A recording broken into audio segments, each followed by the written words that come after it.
محمد و آلہ الطاہرین ربی شرح لی صدری ویسر لی امری واحلل عقدۃ من لسانی یفقہوا قولی۔ حضرات محترم، سورہ مبارکہ الحمد کے مطالب میں ہم نے گفتگو کا آغاز کیا تھا، اور یہ چیز اس کی تکرار کرنا میں ضروری سمجھتا ہوں کہ ہمیں اس چیز کو دوبارہ سے اس کی یاد دہانی ہو کہ یہ قرآن کریم اللہ تبارک و تعالیٰ کا کلام ہے۔ اللہ تعالیٰ نے اس کلام کو نازل فرمایا ہے انسانوں کی ہدایت کے لیے، اور یہ انسانوں کو ہدایت دیتا ہے برائے انسان سازی۔ جو کچھ بھی اللہ تعالیٰ کے حبیب نے فرمایا کہ جو کچھ بھی قرآن کریم کے اندر بیان کیا گیا ہے وہ تمام مطالب جو ہیں ان کو خلاصے کی شکل میں وہ سورہ الحمد کے اندر موجود ہیں۔ تو ہماری جو بحث ہے وہ ہے اسی نقطہ نظر سے کہ سورہ الحمد جو ہے یہ کلام اللہ تبارک و تعالیٰ کا ہے، اس کو نازل کیا گیا ہے انسانوں کی ہدایت کے لیے، اور یہ انسانوں کو ہدایت دیتا ہے برائے انسان سازی۔ ہم اس پہلو پر اس بات کریں گے اس میں۔ تو میں نے عرض کیا تھا کہ 3 مراحل پر مشتمل یہ پروگرام ہے۔ پہلے مرحلے میں ہے کہ انسان کی شناخت کو ٹھیک کیا جائے، اس کو شناخت کروایا جائے اس چیز کے لیے کہ من اینا و فی اینا و الی اینا اس کو بتایا جائے، یا اس کو حقیقی مفاد شناخت کروایا جائے۔ انسان چونکہ اپنی فطرت میں، اپنی طبع میں بنیادی طور پہ ایک مفاد پرست وجود ہے، وہ مفاد حاصل کرنا چاہتا ہے اور نقصان سے بچنا چاہتا ہے، اس کی شناخت کو ٹھیک کیا جائے۔ یہ جو بیان ہے یہ آیات مبارکہ جو ہیں کہ الحمدللہ رب العالمین الرحمن الرحیم مالک یوم الدین، یہ اسی چیز کی تفصیل کو بیان کرتی۔ بنیادی جو پالیسی سٹیٹمنٹ ہے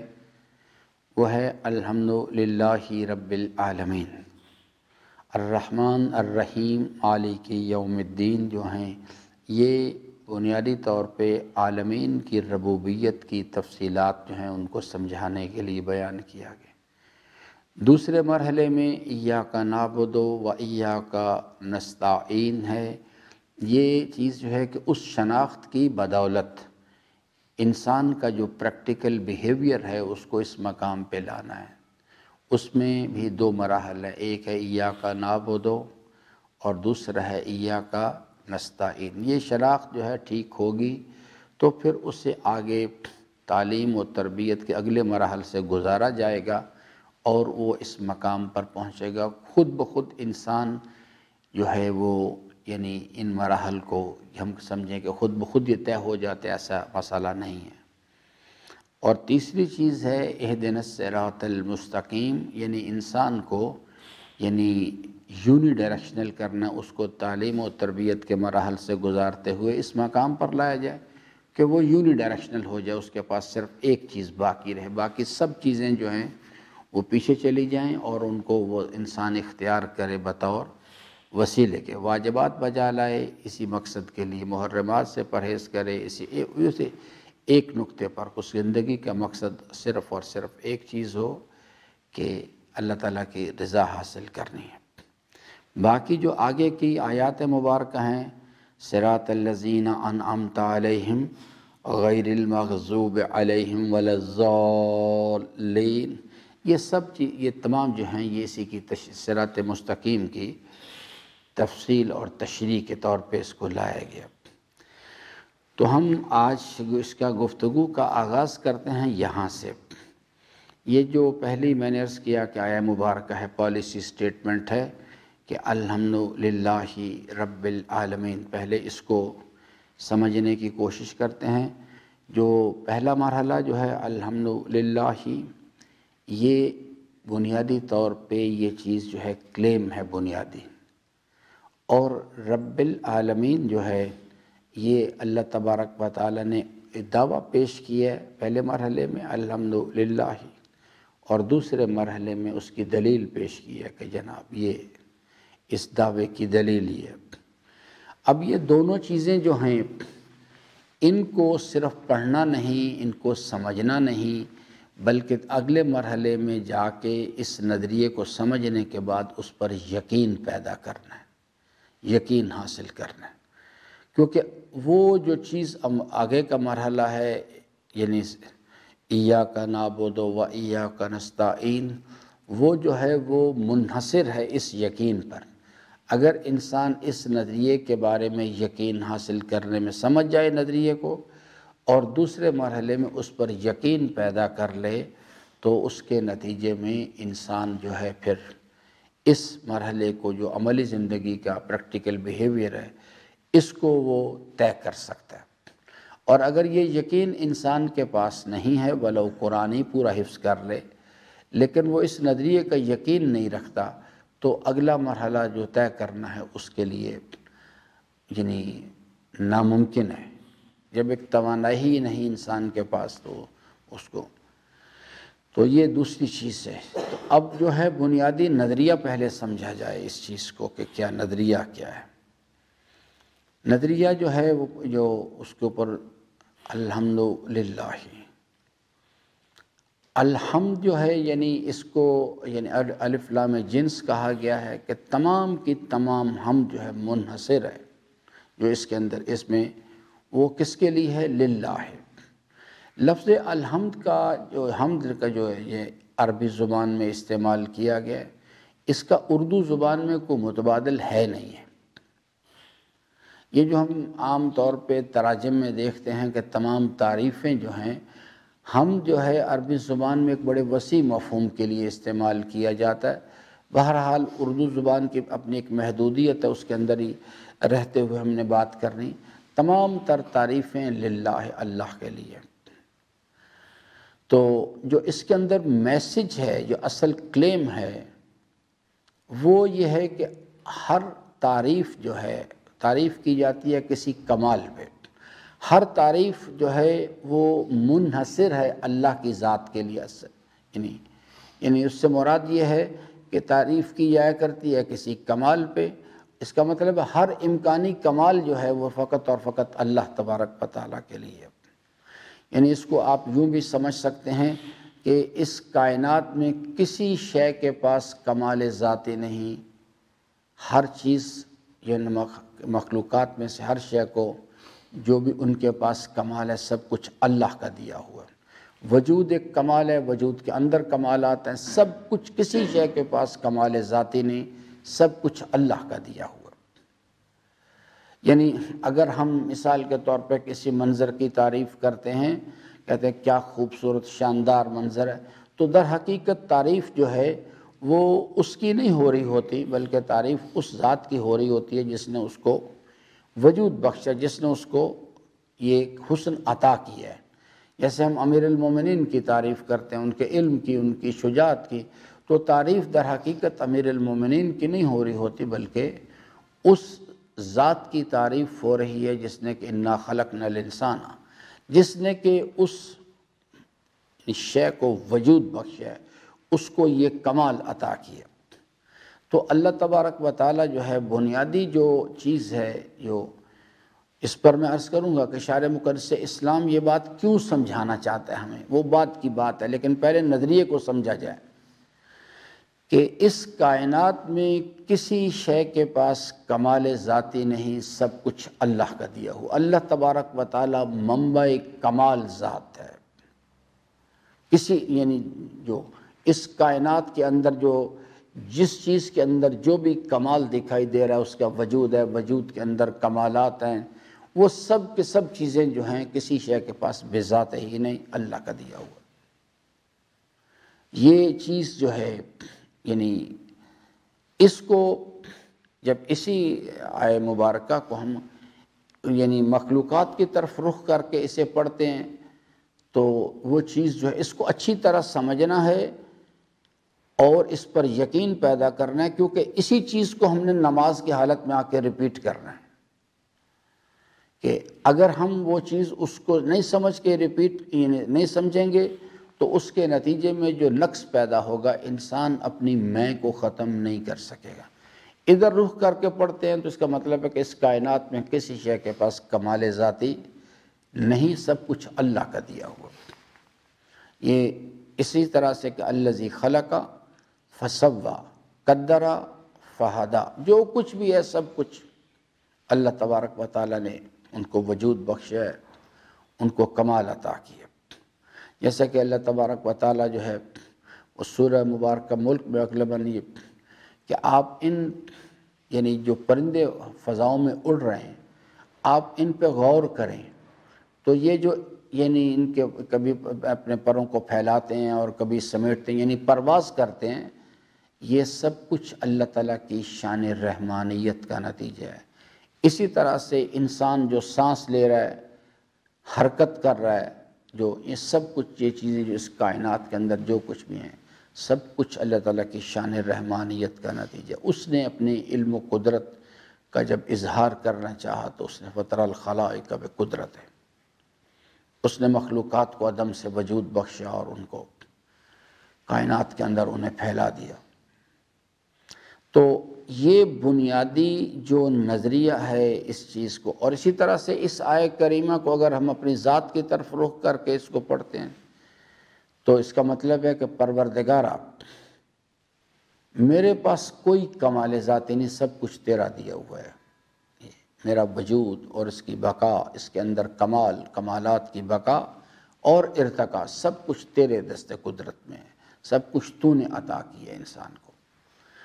تو یہ بنیادی نظریہ ہے اس چیز کو۔ اب اللہ تبارک و تعالیٰ نے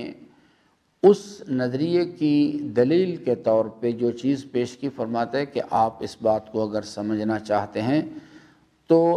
دلیل یہ ہے کہ یہ عالمین کی کتاب فطر الخلائق بقدرت، میں نے اپنی قدرت کے قلم سے یہ کائنات کی کتاب لکھی ہے، آپ اس عالمین کی کتاب پر پڑھیں ربوبیت کے راستے سے۔ میں اس عالمین کا رب بمانا خالق، رب بمانا مالک، رب بمانا حاکم، میں اس کائنات کا یکتا و یگانہ خالق ہوں، میں اس کائنات کا یکتا و یگانہ مالک ہوں، میں اس کا یکتا و یگانہ حاکم ہوں۔ آپ اس عالمین کی کتاب، میں اس عالمین کا رب ہوں، آپ اس کتاب کو غور سے پڑھیں، اس پہ غور و فکر کریں اور وہ پھر طریقہ کار بھی بتائیں کہ کس طرح سے اس کائنات کی کتاب میں غور و فکر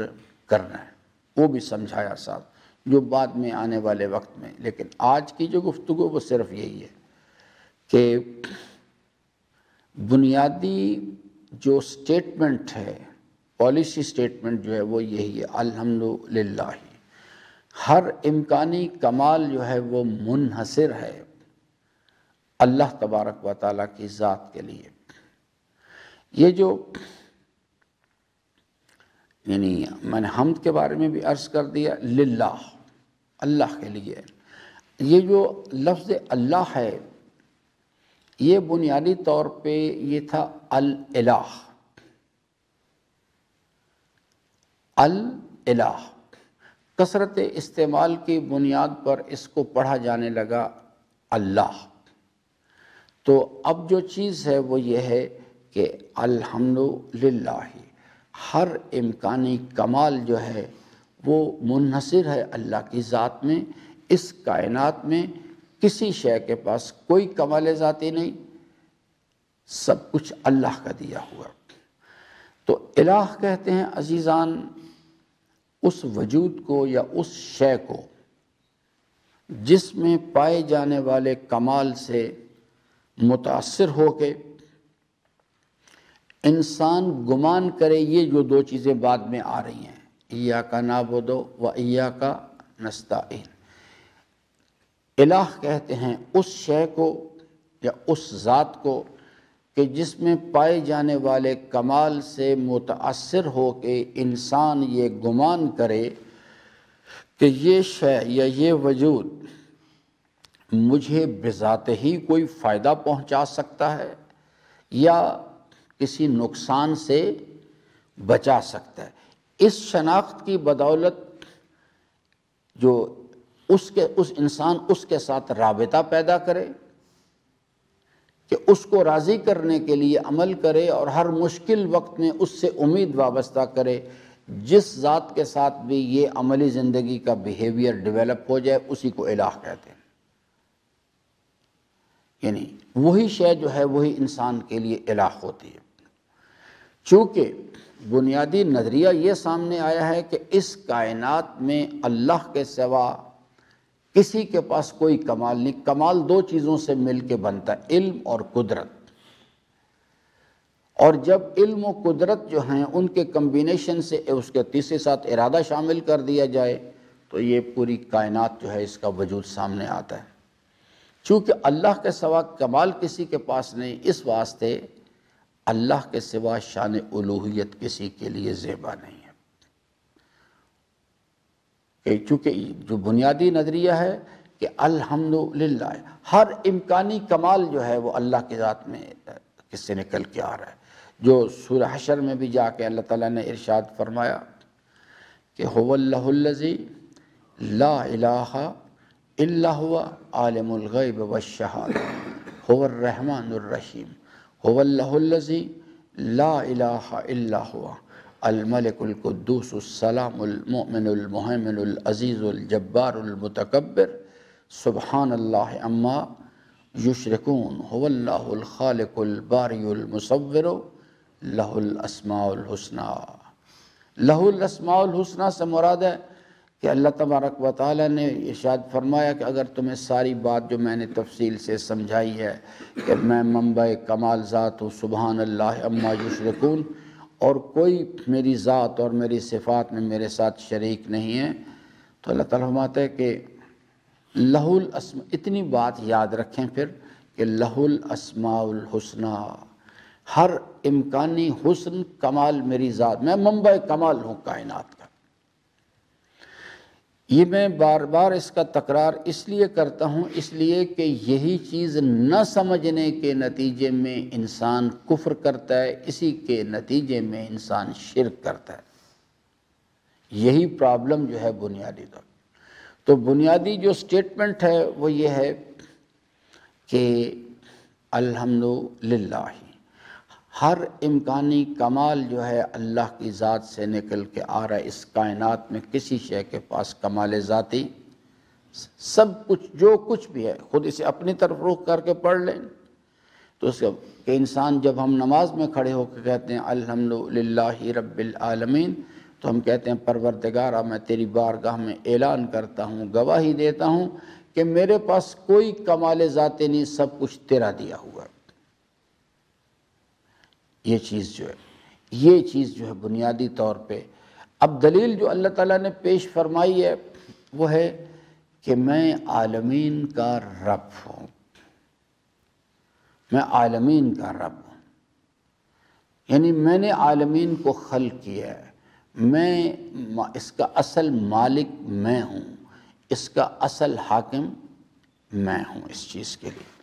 یہ چیز جو ہے اس پر اللہ تبارک و تعالیٰ نے انسان کو دعوت فکر دی ہے، دلیل پیش کی ہے، اور کہ یہ اپنے دعوے پہ اور اس پر اس دلیل پہ اب یہاں سے ہمارا کام شروع ہو جاتا ہے۔ ہم نے اپنی، اللہ نے عقل دی ہے وَجَعَلْنَهُ سَمِيعًا بَصِيرًا،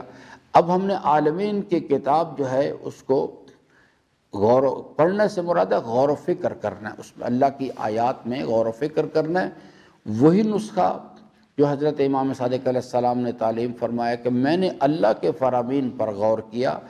دو چیزوں سے بڑھ کر کسی شے کو مددگار نہیں پایا اللہ تعالیٰ کی معرفت حاصل کرنے کے لیے۔ ایک اللہ کی آیات میں غور و فکر کرنا، اور دوسرے اس کی بارگاہ میں گریہ وزاری کے ساتھ دعا کرنا۔ یہ دو چیزیں ہیں جس کے ذریعے سے اب عالمین کی کتاب جو ہے وہ ہمارے سامنے ہے، اس کے لیے کسی یعنی جگہ جانے کی کہ ہم کم جا کے بیٹھ جائیں یا نجف جا کے بیٹھ جائیں، کوئی ضرورت نہیں کسی مدرسے میں جا کے بیٹھیں۔ اس کے لیے صرف اور صرف نور عقل کو استعمال کرنا، غور و فکر کرنا ہے یعنی، اور اس کے نتیجے میں عقل انسان جو ہے وہ جب اس پہ غور و فکر کرے گی تو اس میں یعنی اس نتیجے پر پہنچ جائے گی کہ یعنی الحمدللہ۔ جیسا میں نے ایک اصولی مسئلہ آپ کی خدمت میں عرض کیا تھا کہ اللہ تعالیٰ یعنی اس کائنات کے اس کے اشیاء کا وجود بتا رہا ہے کہ ان کا کوئی نہ کوئی پیدا کرنے والا ہے۔ حضرت امام حسین علیہ السلام ارشاد فرماتے ہیں کہ پروردگارا اندھی ہو جائے وہ آنکھ جو اس کائنات کے وجود کو دیکھتی ہے پھر بھی تیرے وجود پر دلیل مانگتی ہے، کہ اس کائنات کے اور اس مخلوقات کا وجود بتا رہا ہے کہ کوئی نہ کوئی بہرحال ان کا پیدا کرنے والا ہے، ان موجودات کے اندر پائے جانے والے کمالات بتا رہے ہیں۔ خود انسان اپنے اوپر غور کر لے، ان جو انسان کے اندر اللہ تعالیٰ نے ان بلٹ سسٹم رکھے ہوئے ہیں، ان یہ کمالات بتا رہے ہیں کہ جس نے بھی انسان کو وجود بخشا ہے وہ کوئی منبع کمال ذات ہے۔ اور تیسری چیز، ان اشیاء کے درمیان جو موجودات ہیں جن کو کہا جاتا ہے مخلوقات ہیں، ان کے درمیان ہم آہنگی بتا رہی ہے، انٹیگریشن بتا رہی ہے کہ ان کا بنانے والا کوئی ایک ہے، انسان ہے، سورج ہے، چاند ہے، ہوائیں ہیں، پانی ہے، زمین ہے، یہ آپس میں ایک دوسرے کے ساتھ ملے ہوئے ہیں، اور عقل انسان ان پہ غور کرے تو آپ اس نتیجے پر پہنچیں گے کہ ان اللہ سخر لکم ما فی السماوات و ما فی الارض، زمین و آسمان میں جو کچھ بھی ہے ہم نے اس کو خلق کیا اور انسان کی خدمت گزاری کے لیے لگا رکھا ہے اس چیز کو۔ تو یہ چیز بتا رہی ہے کہ یہ جو زمین و آسمان کی مخلوقات ہیں اور جو انسان کی خدمت گزاری کے لیے لگی ہوئی ہیں، ان کے مابین ہم آہنگی بتا رہی ہے کہ جس نے انسان کو پیدا کیا اسی نے ان تمام مخلوقات کو پیدا کیا ہے، جب بھی تو اس کے کہنے کے مطابق وہ عمل کر رہی ہیں۔ تو یعنی ان اشیاء کا وجود بتاتا ہے کہ کوئی ہے پیدا کرنے والا، ان کے اندر پائے جانے والے کمالات بتاتے ہیں کہ جس نے بھی پیدا کیا وہ کوئی منبع کمال ذات ہے، ان کے مابین ہم آہنگی بتا رہی ہے کہ بنانے والا کوئی ایک ہے، حرکت بتا رہی ہے، کائنات کی ہر چیز حرکت میں ہے کہ کوئی محرک پیچھے موجود ہے، اور اس کے درمیان عدم فساد بتا رہا ہے کہ ہر چیز اپنے اپنے مدار میں حرکت کر رہی ہے، کوئی فساد نہیں پیدا ہو رہا، کوئی ٹکراؤ نہیں پیدا ہو رہا، یہ چیز بتا رہی ہے کہ یعنی کوئی چلانے والا بھی کوئی ایک ذات ہے پیچھے۔ تو یہ بنیادی پالیسی سٹیٹمنٹ ہے اس چیز کے لیے۔ کل میں عالمین کی ربوبیت کے حوالے سے چند ایک مثالیں آپ کی خدمت میں جو قرآن کریم میں دی گئی ہیں اس کے حوالے سے ہم اس پر بات کریں گے اس چیز کے لیے، لیکن جو بنیادی نظریہ ہے وہ یہ ہے الحمدللہ۔ کل عرض کروں گا کہ اللہ تعالیٰ کیوں چاہتا ہے کہ ہمیں یہ بات سمجھا دے، کیونکہ اگر یہ بات سمجھ آ جائے گی تو یہاں سے جو آگے انسان کی عملی زندگی کا دستور ہے وہ کیا نکلے گا، ایاک نعبد و ایاک نستعین۔ اور اگر یہ بات نظریہ سمجھ میں نہ آیا اور انسان نے اس پر یقین پیدا نہ کیا اور عمل کی وادی میں جو ہی اترے گا وہ جو کچھ بھی کرے گا نفس پرستی کرے گا، ولو نماز پڑھے یا پڑھائے لیکن ہوگی وہ نفس پرستی۔ اس شناخت کے بغیر، اس یقین کے بغیر انسان اپنی نیت کو اللہ کے لیے خالص نہیں کر سکتا۔ تو اس لیے ہم اسے کل اس کو دیکھیں گے۔ نظریہ کیا ہے کہ الحمدللہ، جب اس کو یہ یقین آ جاتا ہے کہ جو کچھ بھی میرے پاس ہے کوئی کمال ذاتی نہیں، سب کچھ اللہ کا دیا ہوا ہے، اور یہ کمال جو ہے اس وقت تک یہ باقی ہے جب تک اللہ چاہے گا، اور جب وہ چاہے گا تو اس کو واپس لے لے گا۔ تو پھر انسان جو ہے اس کے اندر للہیت پیدا ہونی شروع ہو جاتی ہے۔ اگر وہ اس بات کو نہیں سمجھتا، ولو حفظ کر لے، وہ کچھ بھی کرے، لیکن وہ انسان جو ہے اس کے اندر للہیت پیدا نہیں ہو پاتی۔ اس دلیل پر غور و فکر کرنا ہے، اور یہ نہیں کہ ایک آدھ مرتبہ روزانہ کرنا ہے، روزانہ کی بنیاد پہ، تاکہ اس نظریے کے یقین کی جو بیٹری ہے وہ چارج رہے۔ اور یعنی غور و فکر کیا ہے، عالمین کی ربوبیت پہ غور و فکر کرنا ہے۔ تو دو چیزیں اللہ تعالیٰ نے تعلیم فرمائی ہیں، اصولی مسئلہ عرض کر دیتا ہوں، تفصیل کل بات کریں گے کہ ان فی خلق السماوات والارض واختلاف اللیل والنہار لآیات لأولی الالباب، ایک تو یہ آیہ کریم ہے، اس میں غور و فکر کرنے کا طریقہ کار جو ہے سورہ الحمد میں صرف یہ کہا کہ عالمین میں غور و فکر کرو ربوبیت کے راستے سے، یہاں وہ رہنمائی کی گئی۔ اور دوسری آیہ کریمہ کہ لو کان فیہما آلہۃ الا اللہ لفسدتا، کل انشاءاللہ اس پر بات کریں گے۔ اللہ تعالیٰ سے امیدوار ہوں کہ اللہ تبارک و تعالیٰ ہم سب کو قرآن کریم کو پڑھنے، سمجھنے اور اس کے فرامین پر عمل پیرا ہونے کی توفیق عطا فرمائے۔ درود پڑھ لیجئے محمد و آل محمد۔